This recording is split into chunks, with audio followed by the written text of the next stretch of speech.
Assalamualaikum dan hai murid-murid. Apa khabar? Cikgu harap murid-murid sihat dan ceria.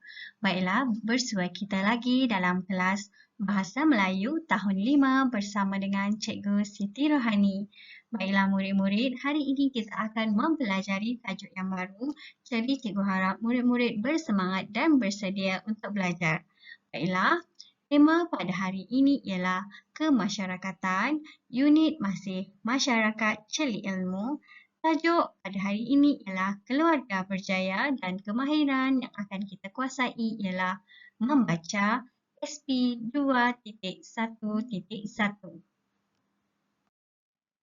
Murid-murid, objektif pembelajaran kita ialah pada akhir pembelajaran murid dapat membaca dan menyatakan sekurang-kurangnya 3 maklumat tersurat dan tersirat untuk memberikan respon. Seterusnya, kriteria kejayaan yang perlu murid-murid ketahui ialah membaca dan menyatakan sekurang-kurangnya 3 maklumat tersurat dan tersirat dalam petikan keluarga berjaya untuk memberikan respon yang betul. Murid-murid, mari kita mulakan pembelajaran kita pada hari ini.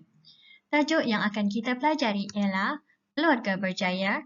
Murid-murid boleh menyemak ataupun merujuk buku teks halaman 14 dan 15. Pada hari ini, aktiviti yang akan kita lakukan ialah yang pertama, membaca dan memahami petikan dan yang kedua, memberikan respons terhadap maklumat tersurat dan tersirat. Baiklah murid-murid, jika kamu dapat lihat di dalam gambar ini terdapat petikan dan beberapa gambar. Gambar yang pertama menunjukkan terdapat lawatan dari sebuah sekolah ke sebuah kampung orang asli dan gambar yang seterusnya menunjukkan kerjaya, ada kerjaya guru, doktor, inspektor polis, jurutera dan seterusnya terdapat beberapa gambar orang sedang mengajar, orang sedang membuat aktiviti taekwondo, gambar orang sedang merawat dan gambar orang sedang belajar komputer. Baiklah, untuk mengetahui dengan lebih lanjut, mari sama-sama kita teruskan. Murid-murid, aktiviti pertama ialah membaca dan memahami petikan. Di dalam aktiviti ini, murid-murid akan membaca bersama-sama dengan cikgu, kemudian kita akan berbincang untuk mengetahui dan memahami tentang petikan yang kita baca. Baiklah, mari kita mulakan. Keluarga berjaya. Afifi, Kaijun dan Sofia telah menyertai lawatan sambil belajar anjuran Kelab Pembimbing Rakan Sebaya Sekolah Seri Damai. Mereka ke perkampungan orang asli di Selangor. Lawatan itu untuk beramah mesra dan menyalami kehidupan masyarakat orang asli di sana. Mereka telah diperkenalkan oleh Tok Batin dengan keluarga Encik Anjang. Afifi tertarik akan sikap Encik Anjang dan keluarganya yang mempamerkan raut wajah yang tenang. Tutur kata mereka pula sopan dan penuh beradab. Kehadiran rombongan itu ke rumahnya disambut dengan tangan terbuka. Menurut Tok Batin, keluarga Encik Anjang contoh keluarga yang berjaya di kampung itu. Walaupun Encik Anjang tidak mahir menulis dan membaca, beliau amat mementingkan disiplin dan pendidikan kepada anak-anaknya. Oleh sebab itu, beliau memberikan pendidikan yang sempurna kepada keempat-empat orang anaknya sehingga berjaya. Baiklah murid-murid, setelah kita membaca perenggan pertama, kedua dan ketiga, dapat kita simpulkan di sini bahawa Afifi, Kaijun dan Sofia telah menyertai lawatan ke sebuah perkampungan orang asli di Selangor. Lawatan ini adalah untuk beramah mesra dan menyelami kehidupan masyarakat orang asli di sana. Apabila tiba di sana, mereka telah diperkenalkan oleh Tok Batin dengan Encik Anjang. Encik Anjang merupakan keluarga contoh di kampung tersebut. Encik Anjang dan keluarganya mempamerkan raut wajah yang tenang dan tutur kata yang sopan dan beradab. Menurut Tok Batin, keluarga mereka sangat berjaya kerana walaupun Encik Anjang bukanlah seorang yang pandai menulis dan membaca, namun beliau sangat mementingkan disiplin dan pendidikan kepada anak-anaknya. Oleh itu, anak-anaknya mendapat kejayaan. Baiklah, cikgu harap murid dapat memahami ketiga-tiga perenggan yang telah kita baca sebentar tadi. Kita teruskan lagi. Selain itu, keluarga Encik Anjang amat disayangi oleh penduduk kampung. Hal ini dikatakan demikian kerana anak-anak mereka sanggup berbakti kepada masyarakat sekitar kampung walaupun telah mempunyai kerjaya masing-masing. Encik Anjang dan isterinya orang yang kreatif. Dengan kemahiran yang ada, mereka menghasilkan pelbagai kraf tangan dengan menggunakan sumber alam. Hasil seni mereka cukup berkualiti dan kemas. Produk mereka banyak dipasarkan di pusat kraf tangan. Selain itu, produk mereka juga diiktiraf oleh Kementerian Pelancongan Seni dan Budaya Malaysia. Kejayaan keluarga Encik Anjang menjadi contoh kepada penduduk kampung. Sikap berfikiran terbuka dan semangat kemasyarakatan yang diamalkan menjadi kunci kejayaan kepada keluarganya.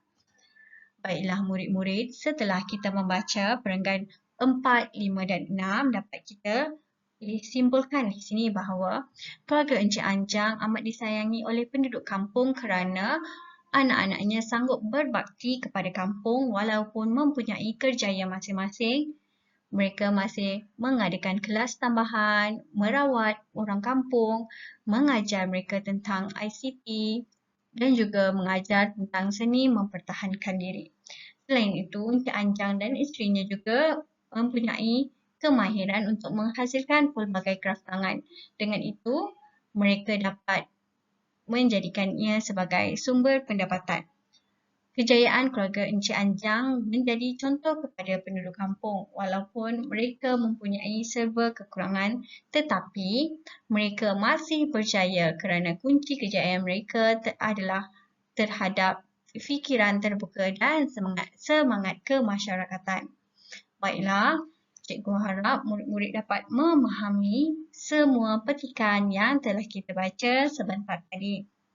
Nilai yang ada di dalam petikan ini ialah saling bantu-membantu, tolong-menolong dan juga hormat-menghormati. Baiklah, kita akan teruskan dengan aktiviti seterusnya. Setelah kita membaca petikan sebentar tadi, kita akan masuk kepada aktiviti untuk menyatakan maklumat tersurat dan tersirat untuk memberikan respons. Baiklah murid-murid, jika kita dapat lihat di dalam jadual ini terdapat maklumat tersurat dan tersirat kemudian respons yang boleh kita berikan. Baiklah kita lihat pada maklumat tersurat yang pertama yang kita dapat daripada petikan iaitu tutur kata mereka pula sopan dan beradab. Siapa yang bertutur kata sopan? Ya, Encik Anjang dan keluarganya. Jadi respons yang boleh kita berikan ialah mereka bercakap dengan sopan dan menjaga adab ketika melayan tetamu, iaitu ketika lawatan itu sampai ke kampung mereka. Seterusnya, maklumat yang kedua, walaupun Encik Anjang tidak mahir menulis dan membaca, beliau amat mementingkan disiplin dan pendidikan kepada anak-anaknya. Baiklah, jika kamu dapat lihat di dalam ayat ini menyatakan bahawa Encik Anjang tidak pandai menulis dan membaca. Namun, itu bukanlah sesuatu yang menjadikan penghalang kepadanya. Oleh itu, respons yang kita boleh berikan ialah kita boleh berjaya dalam hidup sekiranya kita berdisiplin dan mendapat didikan yang baik walaupun apa? Ibu bapa tidak menguasai kemahiran menulis, iaitu seperti Encik Anjang. Baiklah murid-murid, cikgu harap murid-murid dapat memberikan respons yang baik untuk maklumat ini.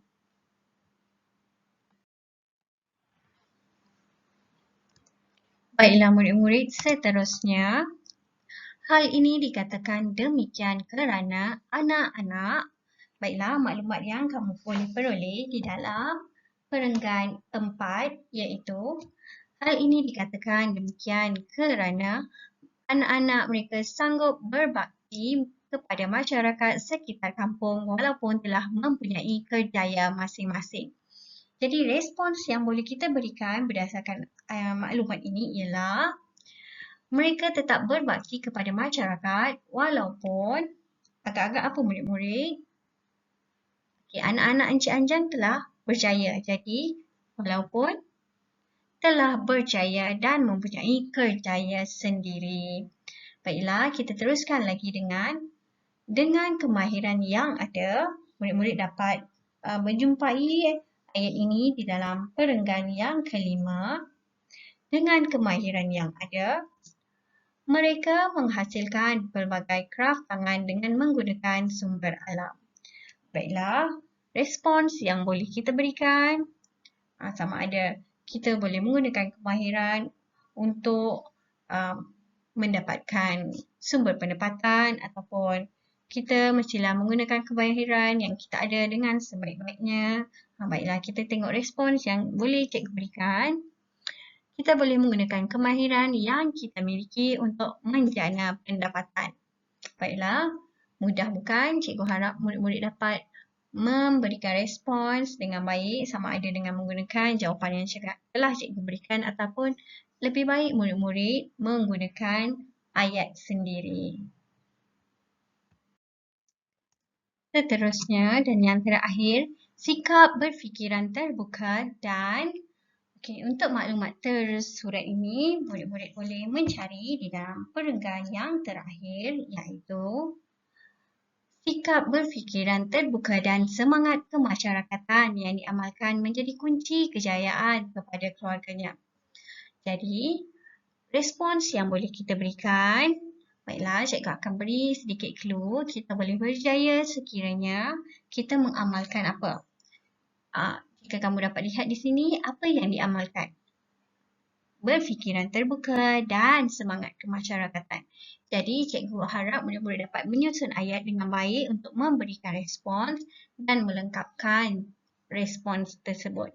Baiklah, cikgu harap murid-murid dapat memahami dan dapat memberikan respons yang terbaik untuk kesemua maklumat tersurat dan tersirat yang telah kita bincangkan. Baiklah murid-murid, aktiviti kita yang terakhir ialah tugasan. Sebelum itu, cikgu harap murid-murid dapat memahami segala pembelajaran kita pada hari ini. Murid-murid, jika kamu mempunyai sebarang masalah tentang pembelajaran pada hari ini, kamu bolehlah menghubungi cikgu. Tugasan kita pada hari ini ialah murid-murid diminta untuk menyiapkan tugasan yang cikgu sediakan dalam lembaran kerja. Kemudian, tugasan itu kamu perlu hantar kepada cikgu. Cikgu harap kamu dapat mencuba dan berjaya. Duduk di rumah, jaga diri dan jumpa lagi. Bye!